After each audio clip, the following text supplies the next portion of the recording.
এটা একটা জাতিকার হাত, মানে ফিমেল হ্যান্ড দেখতে পাচ্ছেন, ম্যারেজ লাইন। একটা, দুটো, তিনটে, চারটে, পাঁচটা, ছটা, সাতটা ম্যারেজ লাইন। মানে এতগুলো ম্যারেজ লাইন থাকলে এদের কি দেখা যায়? আবেগ প্রচণ্ড বেশি। কি করে বুঝবেন? কারণ হার্ট লাইন বা হৃদয় রেখা দেখতে পাচ্ছেন একাধিক শাখা রেখায় বিভক্ত।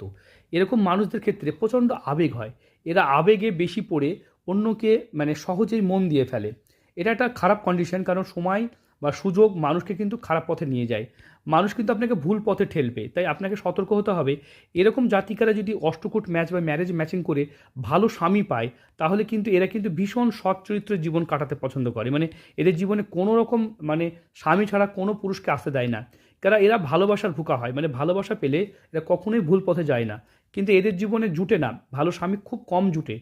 যার কারণে এরা কিন্তু সহজেই অন্যকে মন দিয়ে ফেলে। আর পৃথিবী তো জানেন কেমন খারাপ, তারা কিন্তু ভুল পথে নিয়ে যাওয়ার চেষ্টা করে। যদিও এই জাতিকার শুক্র যথেষ্ট ভালো আছে, চারিত্রিক জায়গাটা ভালো আছে, কিন্তু একাধিক এই ম্যারেজ লাইন আপনাকে কিন্তু ভুল পথে ঠেলবে।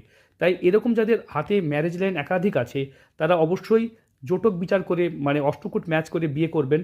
তাতে কি হবে, আপনার জীবনে যে বাধা, যা সমস্যা আছে, সেটা ঠিক হয়ে যাবে। সব সময় যদি আপনারা মানে আবেগে পড়ে বন্ধুত্ব করে ফেলেন, তাহলে কিন্তু খারাপ দিকেই যাবেন এবং জীবন খারাপই হবে। তাই এরকম একাধিক ম্যারেজ লাইন কিন্তু বন্ধু যোগ বলা হয়। তো একাধিক বন্ধুত্ব ভালো নয়।